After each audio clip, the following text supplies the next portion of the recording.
So yeah, I mean, there was lots of interesting things that came up there in the chat window. Mark, I don't know if there was anything in particular you wanted to jump in on. I think it's probably, from some of the conversations that we could see, worth looking at the how to start, because that was something that cropped up a couple of times. And I think I'd just reiterate what I kind of said near the end there, really, that the most important thing is starting. So after this session, think about one activity or a small thing that you can do that you can kind of tweak into your own teaching, because once you start, it will snowball. It becomes a lot easier to start doing these things. So it doesn't have to be groundbreaking. It doesn't have to be a big, huge change. It is just saying, okay, well, I'm teaching this. And I think a good way of starting is looking at these as flexi stages. Have them start to think about them in the back of your mind for, you know, those points in class where you do need an extra 10 minutes or something went faster than you expected. And these are good sort of useful skills to have to help flesh out a lesson in that case. Yeah, I think we've mentioned a lot here. Return to your text, return to your text, return to your text. And the reason we sort of went down that route was because that's a good beginning. Maria, you mentioned, you know, you don't like some of the topics in your books, you want to create your own ones. Of course, fantastic. I mean, that's where we kind of started, yeah, writing our own lessons and exploiting them, and that's how we gradually came up with sort of the cornerstones of textploitation. But I do feel if you don't feel confident writing your own lessons and exploiting them just yet, you have resources at your fingertips that you can just add a little extra to. And yeah, just like one little flexi stage, as Mark said, for me, I think the biggest question, and maybe we'll link into kind of what Gabby was talking about, is why. I think we've mentioned that a few times throughout the talk. First of all was when we said kind of Danny Narrington Davies talking about why is a particular grammar point there? Why did the writer choose that language point for this situation? Why did they say it this way? And I think that is an amazing starting point for any teacher, because it helps train them. I mean, we all, I know I did, learn to teach grammar by teaching a course book. I didn't learn to ask why of grammar until much later in my teaching career. And I wish I'd begun at the very beginning going, why am I saying must? And trusting that there wouldn't always be a clear cut answer.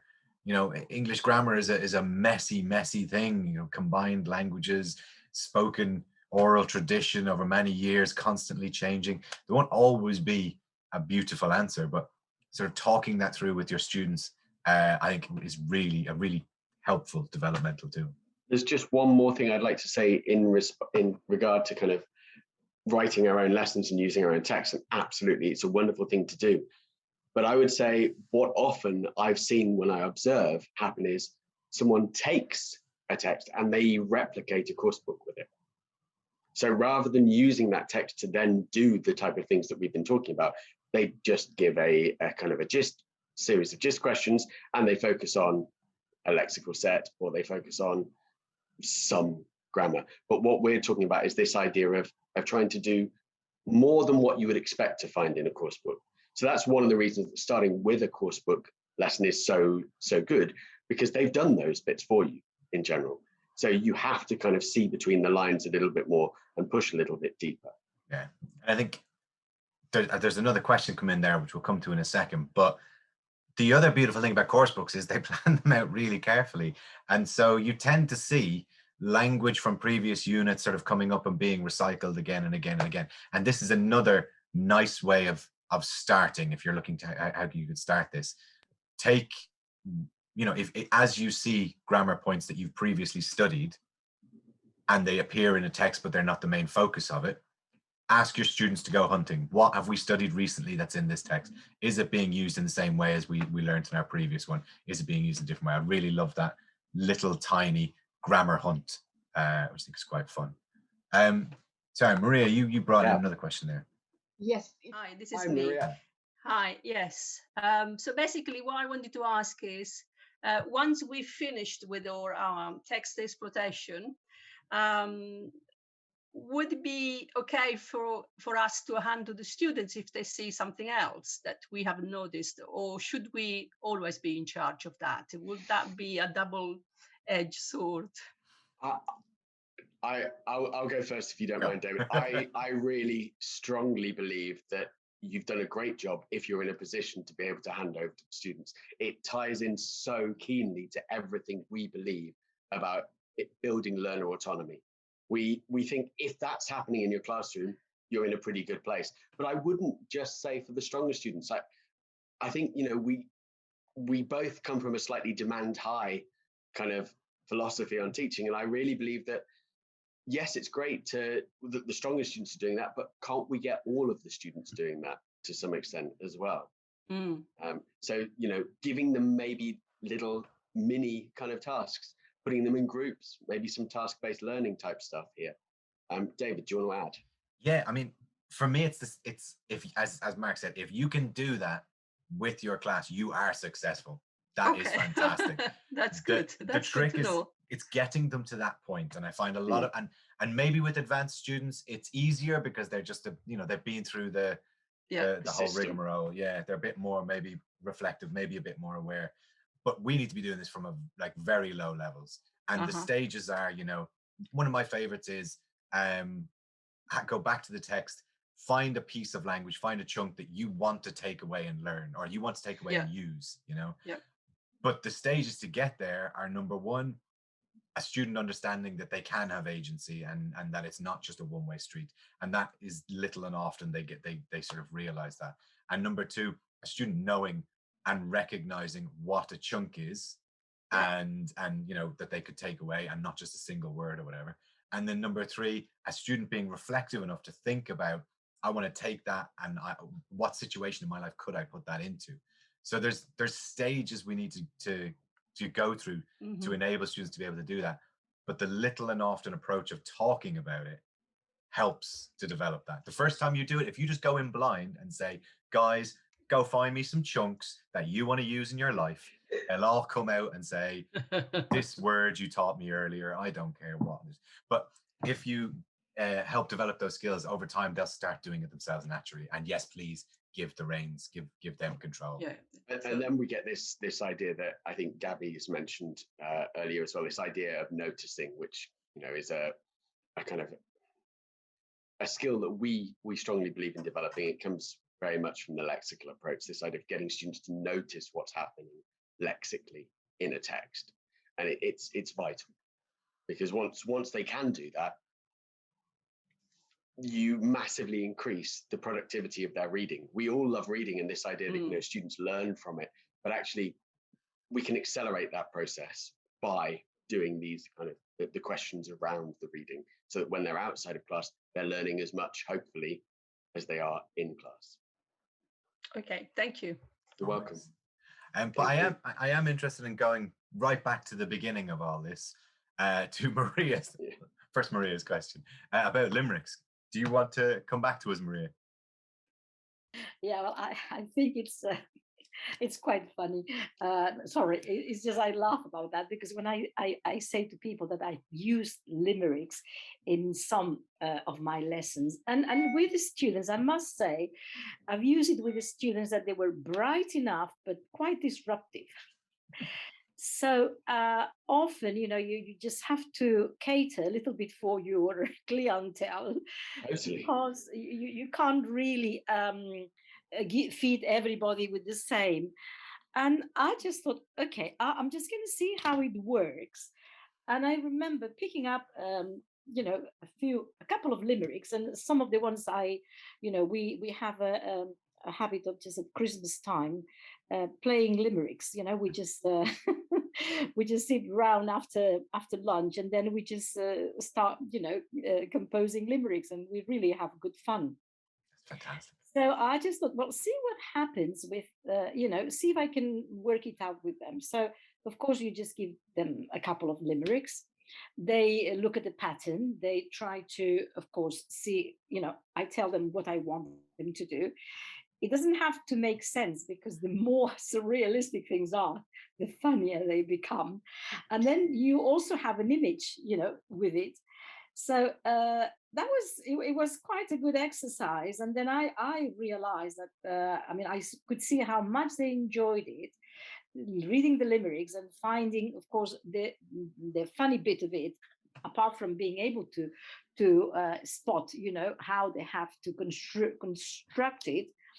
And then then they had to do their own, write their own, and find out, okay, the words that would rhyme, and they would produce a proper limerick. And that was quite interesting, because then I'm letting you know that that was with the students who were about 14, 15 years old. So a difficult group of age group in a way. Sometimes they are not very motivated, and the ones who are not, well, they haven't got much interest in studying, just they want to have fun. So it's not difficult to motivate them, but you have to find out what makes them tickle. Yeah. So I told them, look, I mean, if you want, you know, when you finish your limerick, you can illustrate it. And then I'll let you do something which I don't allow. I only allow the little ones to. I'll let you, put them up on the walls for other people to see and read them. Wow, they love that. They really enjoyed that. And they came out with the most amusing limericks. And then everybody read, we put them out up, and everybody read everybody else's work. They also evaluated the work the other students had done and their artistic contribution to the limerick. And that worked very well. And it's something I've tried in the past, again, I tried it again. I wouldn't say it's something I use all the time, but it is something that perhaps works with these affected students, or students who happen to be a little bit boring of reading always the same, or they already know it. And then that was something creative, something that distracted them from being, you know, disruptive. And then I thought, well, okay, try to bring into the class things like that, similar things, or things that they can read, but then they can contribute, you know, to the reading, just producing their own writing. You know, so it was perhaps a combination of reading and writing what I was trying to do. I think it's interesting, because I love this idea. You have engaged your students, and that is fantastic, because you got, as you said, a difficult bunch of students. You engage them in something, they produce something. All students are happy if they can produce something, show it, and get that feedback from their peers, and you know, it's wonderful. So then my question is, how do we, what did you do there? You taught them to do a limerick, but you did more than that. And this is where I want to start encouraging those little conversations about learning. So returning to it and having those little conversations. Realistically, in order for them to create limericks, you would have had to teach them to follow a kind of the scheme, the structure. Yes, and within that, there's weak forms. Within that, there's stress. Within that, there's intonation. Within that, there's patterns that will be replicated in songs, in spoken English, in conversation. So you are giving them, number one, teaching them how to analyze language, teaching them how to analyze structure, teaching them how to analyze intonation, which is then something they can do if the hook is, you know, that they like limericks, or if the hook is they like music, or whatever it is, they can take that outside class. So I think it's, yes, we've produced this. Now let's return to it and talk about what we got from this that will let us be better outside the classroom. And there's another point I would add, which is, I think you identified, Maria, that actually what they needed there was to be able to understand rhyme, and to be able to understand words that are kind of, that have the same vowel sounds. And that's really interesting, because of course spelling in English does not always follow logical paths.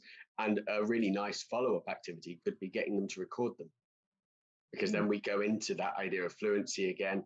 How is it spoken? That it's funny, because you can read a limerick and make it incredibly unfunny if you get the stress patterns wrong. You know, it falls down and it breaks.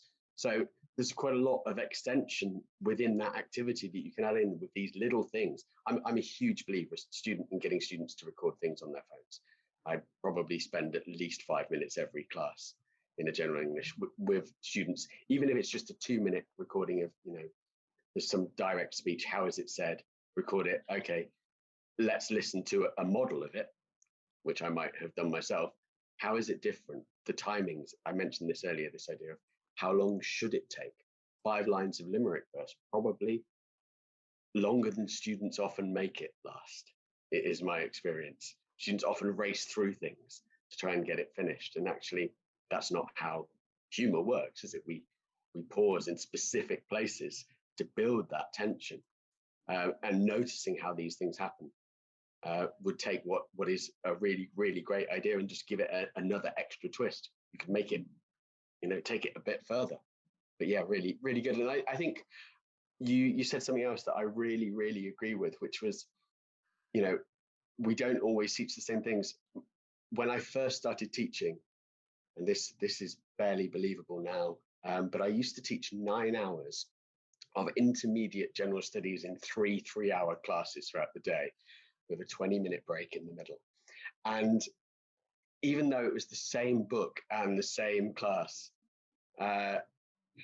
all 3 classes were always completely different. The class from 6 till 9 that I taught in the evening were obviously very different in their kind of energy levels and motivation. This was back in the days where students in the UK could study, could work. So it was very different. Most of them had been to work all day and then come for classes. So they liked activities very much like the group that you're describing. That their needs were very different from the class that I had at 12 till 3, 3 till 6. So absolutely, we have to, as teachers, be adaptable to the classes that we're teaching, because they will always differ. They're made up of different people, different dynamics. We all know that class dynamic can change when one new student arrives, let alone kind of a whole cohort. So yeah, I totally agree. And adapting what we do to better serve those people in our classroom is key. I totally agree. Thank you ever so much. Well, in fact, what you said about the timetable, those students, that was the 3rd hour in the morning, and by then they were tired. They just wanted to have the break, and you just had to.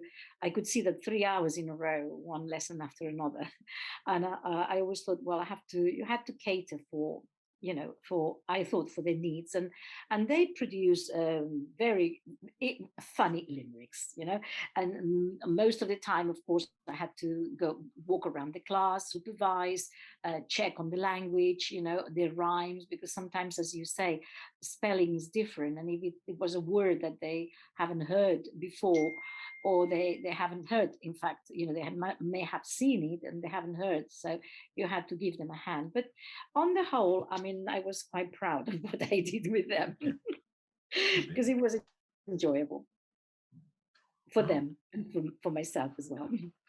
That's the secret. If you can get both sides of that square, then that's pretty good. Thank you very much. No worries. Thank you, Maria.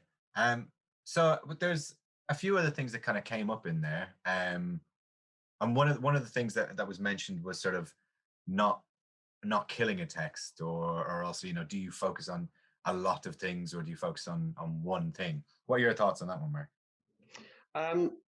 Yeah, I mean, I get this idea of killing a text, and certainly I think some of what Maria has just said really will depend on it. Different classes can probably take more of a single text than others.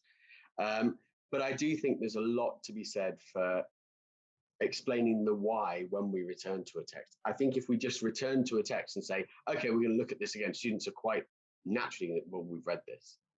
So what are we doing it for? And that's where this overt teaching approach of having those conversations as to why we're doing it. We're going to go back to do this so that we can, so that you can. This type of structured conversation with them can be really beneficial. So I know we've read this and you understand the text, and that's why we're using this text to go and have a look for some grammar. So I'd like you to go and find, if you can, some examples of hypothetical future, for example. I'd like you to go and find some examples of them talking about something that is finished in the past. So giving specific tasks and explaining why we're using a text that we've already seen, I think is really valid. Yeah, and I think there's also being very clear, like a short text, Gabby just said it there, but a short text can be used for the whole lesson. This is for us, this was always the thing. This is what we started with, was we had 3 hours. We were teaching in 3-hour blocks back then. And we, as we said, we just see everyone going in with these just wadges and wadges and wadges of paper. And, you know, probably wouldn't get through half of them, but students would just get these paper, they crumple it up, they put it in their bag. It was, here's a grammar, here's a vocabulary, here's a this, here's a that, here's a word search, here's half a crossword. Like that is quite overwhelming as a student, being constantly given lots and lots and lots of things and not really being able to see that trail through it. So I think being very clear about where you're going with a lesson, like what is the objective of this lesson and how does what we're doing lead to that. So, you know, if you have a single, I love, I've mentioned it before, I love looking at text conversations, because a lot of our communication these days is, as Mark is now communicating, via text, be it in Zoom, WhatsApp, Signal, whatever you're using, or, you know, commenting on things, on videos online. This is a lot of how communication occurs. So I love looking at those conversations. And in order to replicate a conversation, looking at the grammar isn't enough. It's a conversation, one of the lessons in our book is about planning something. Teaching going to or will isn't going to enable them to have that conversation.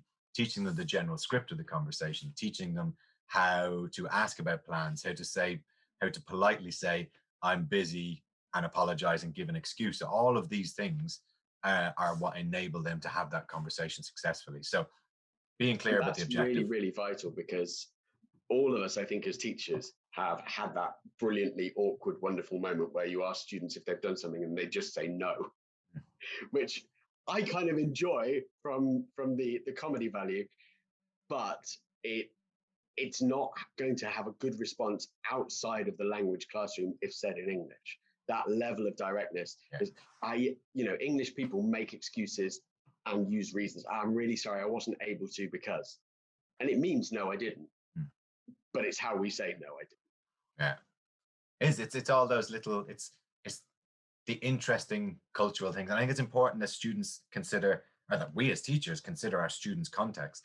Are they learning English to communicate in England? Are they learning English to communicate in their country, in an international company? Like, so we've got to think about what is the norm for there and talk about and teach that. And I mean, a lot of the what time, register do we teach as yeah. well? I think a lot of the time, people are learning for a variety of reasons. You know, they're learning because they will need to work, but also because they want to travel and want to understand TV or whatever. Blah. So they all have kind of maybe their varied reasons.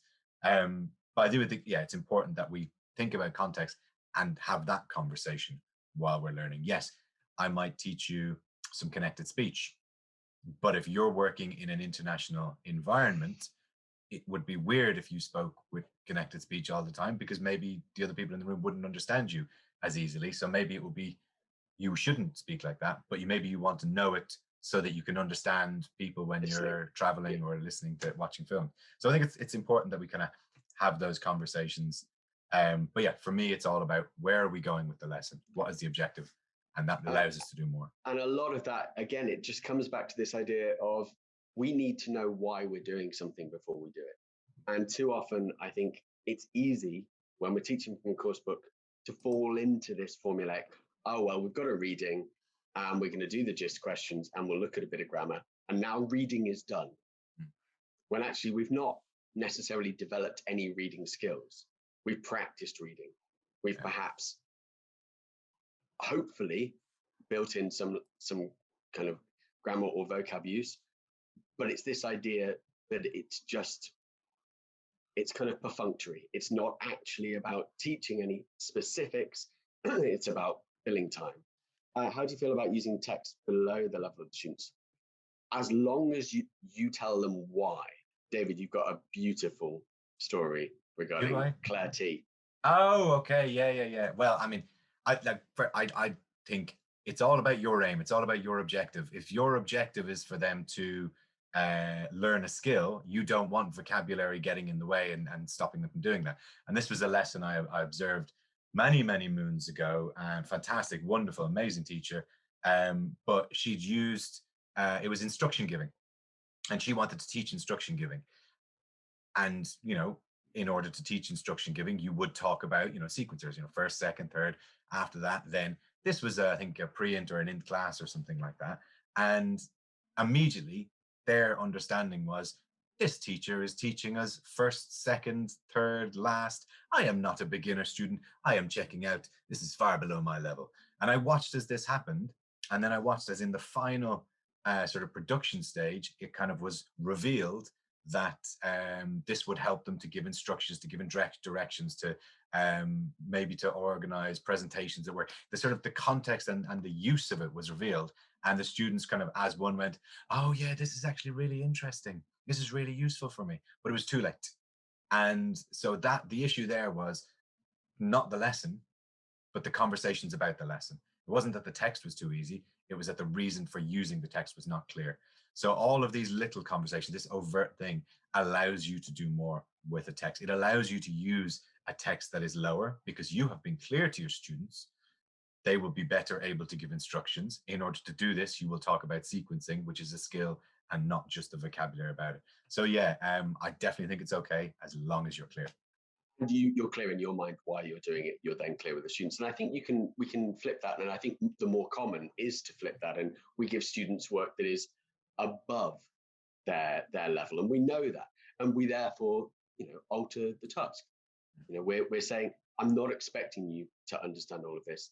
The idea is I want you to find this specific information, because perhaps we're hoping to train them on things a little bit about kind of scanning skills. You're only looking out for this specific information, so don't worry about. There's a lot of vocab there that you're not going to know, but that's normal. I in my day job, I teach at a university, and I teach medical students a lot of the time, and I am constantly confronted with quite a lot of language and data that for me is quite difficult to interpret. And it's not because my English isn't good. Hopefully it's okay. It's because, this is not an area of expertise for me, and it's getting better at it, I would like to think. But, we are always, as native speakers and as proficient speakers of a language, going to be confronted with language that we don't know. That's the norm. I mean, I think some estimates put the number of words in usage in English at somewhere like 450,000. Most proficient speakers have a vocab range between 20 and 40,000. We are always going to be confronted with some language we don't know. And that level of discomfort for students is something that we as teachers have to soften. We have to make that normalized, that actually you're never going to know everything, because no one does. Yeah.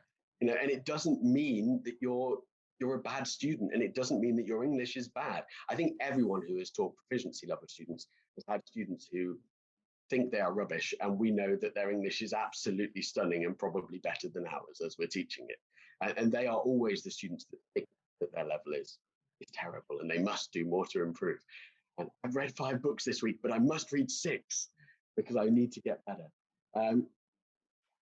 I have just seen this come in, and yes, I totally agree. Noticing can work, particularly if we're talking about lexical noticing with language, with text at the level or below. Yeah.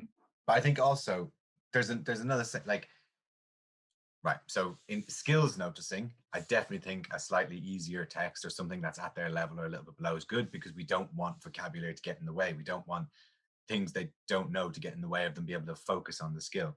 But also, remember, if you're returning to texts at the end of your lesson, presumably you have done the challenging vocabulary, the challenging, that text is now an understood text by them. So you can kind of, you can do with it what you will. I think that's the beauty of returning it yourself. Yeah. So that is the beauty of coming back to a text, is that hard work is done. So we don't need to be providing things lower than them as such, as long as it's not, too high and that's getting in the way of the. Yeah, as long as they're not going to drown in a sea of vocab. Yeah, and that is, we've all done that as well. Misinterpreted the level of the class. Maybe we didn't know them or whatever. We bring in something that we feel is int, but actually they're closer to pre-int, and it just destroys the lesson because there's too much. It's like cognitive overload, where there's too much getting in the way, and you cannot achieve your objective, and you need to kind of dial it back or sack it off, basically. That is the technical term. Is indeed, I believe it is. One thing I feel we should talk about is, we've talked a lot about returning to text for, I think we given our reasons for that. Mentioned kind of writing your own text. Like, we love writing our own texts. I think writing your own articles may be more difficult and challenging, and probably less necessary because there's so much out there already that's easily available. But writing conversations, writing stories, writing little messages, little tiny texts, as we call them, I think is great.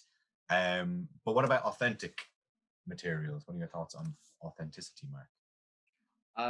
Yeah, I'm a big fan in using authentic text. I think from a student perspective, it can give a really motivating kind of feeling to know that they've handled something that hasn't been written specifically for the language classroom.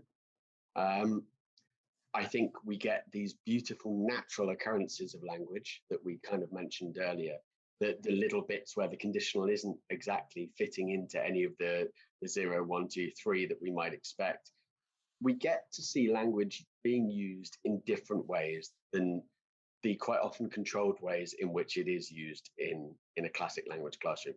And I think all of us have hopefully had the wonderful experience where a student comes in once we've been doing some authentic material and asks questions of authentic text that they've read and encountered themselves. And at that point, we really know that, you know, this class has a decent dynamic because we're being challenged and questioned on things. Yeah, no, I do love. Sorry, and vocab meanings change within contexts. And, you know, this is a classic case where you'll see a meaning of a word that the students are probably familiar with. But in this context, it means something different. It's perhaps morphed slightly, or it perhaps has a completely separate meaning. So it can be really valuable, I think, to bring in authentic materials, as long as we teach what's in the text, not what we think should be. Yeah, I think that's something a trap we often fall into, you know. With authentic text, I think they're fantastic and we use them all the time. And I've already mentioned articles. I think they're fantastic because depending on the sort of news site you use, you can see different ways of the same story being reported. You can look at it for critical thinking. You can compare and think about bias and think about reason for writing. It's fantastic.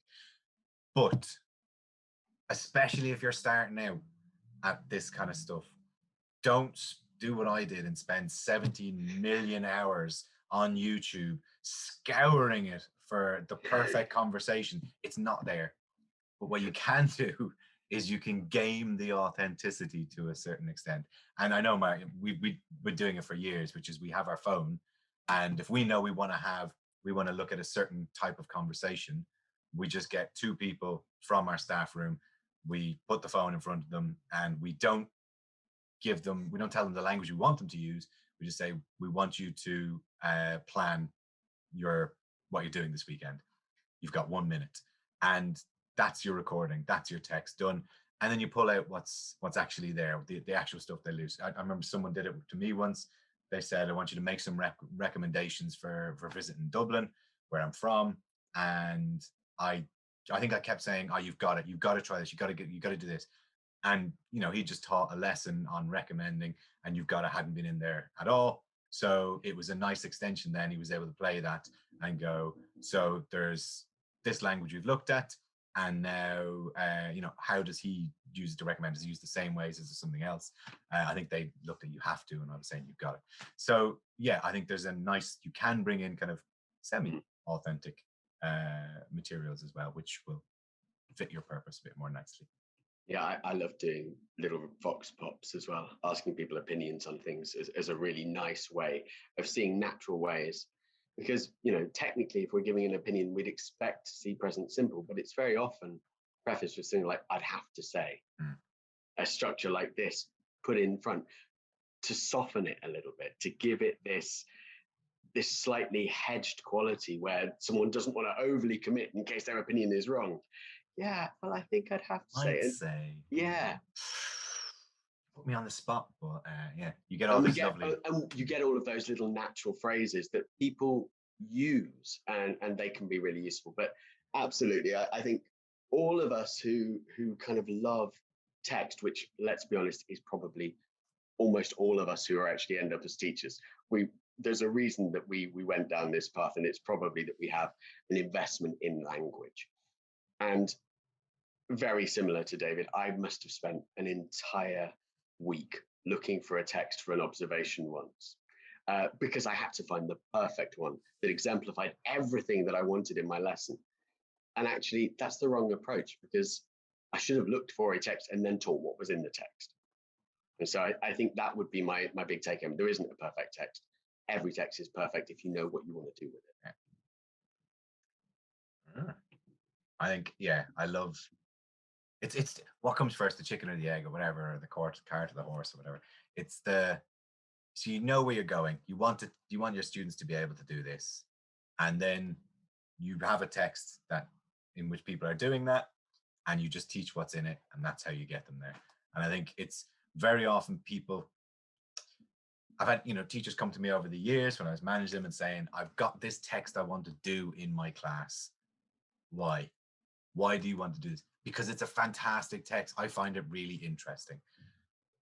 Okay, but what will your students be better at by the end? What do you want them to get from the text? What do you want them to do with the text? And I think we have to keep that question in mind. It's not enough to just take a text and just exploit it to our heart's content.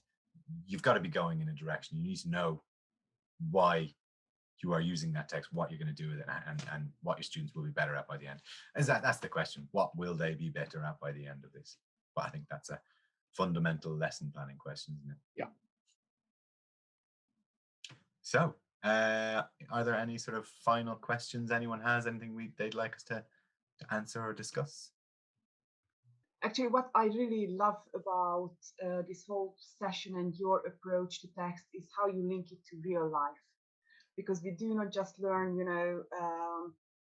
for one lesson after the other, but it's beyond that. We do not just prepare students for an exam, or the next week, next lesson, but we are getting them ready for life. And by exploiting texts in your way, you are sensitizing them what they should be more aware of when they are left alone and in outside in the world and traveling, let's say wherever they are, let's say in London or in an English speaking country, seeing adverts, for instance, what they can take away. I love adverts, and so what they can take away from that. And it's just, there's so much, because we can't teach them everything. No, so exactly. But we can kind of guide them and train them how they can teach themselves after their course comes to an end. We get such a small amount of time with them. I think that's it, isn't it? It's that we have to recognize that even if we have them for 3 hours a day, that's another 12 hours where they're awake, where we're not teaching them. And if we've given them the skills where they can start to take things from their environment, we're in a better place. Maria's have one kind of, there's two ideas I think are kind of linked there. I love using songs, always. We both love using songs, and on our blog there's several songs. But again, to kind of go to Maria Vittoria's idea, I will not use a full song in class, because you will destroy that song for them, because it's long when you play it. I hate, you don't want to listen to a song 4 or 5 times in a row and like really be listening and not understanding it and doing a dictogloss. So I think snippets of songs, taking a single verse and exploiting that, looking at, for me, I think it's a beautiful way of looking at natural speech, because it is natural speech in many ways. There's also the idea that if you can understand a song, in many ways you're kind of replicating listening to someone in a busy restaurant or a busy club or a busy pub or something like that, because while we have course book recordings that tend to just be 2 people just sort of quiet in the background, and then students always complain when there's background noise. I didn't hear, teacher, there was background noise. There is background noise in real life. So I think I like using songs for many reasons, but all the songs I use, they will tend to have a sort of a narrative aspect to it, because I really like them to be able to retell what happened in the story. You can work on narrative tenses, language from the story. You can try to apply it to real life a bit more easily, I think, than just a Beatles song, which never has narrative. apart from paperback writer. Apart from that one, which we I have written a lesson on. Apart from that very good lesson Mark wrote about paperback writer. Is there a risk of stagnating over text? Of course there is, I think. Yeah. And again, that's part of us knowing our classes, knowing how much will be too much for them, and being adaptable when we see it happening. You know, I think all of us have agency over how we plan our classes and how we adapt when we see things happening in classes and saying, actually, yeah, I think I'm killing this. So we'll wind this up now. Dying a death, back off. So I think, you know, try things out, trust your judgment, push things. And once you feel the kind of the resistance starting, stop for that day. You know, I think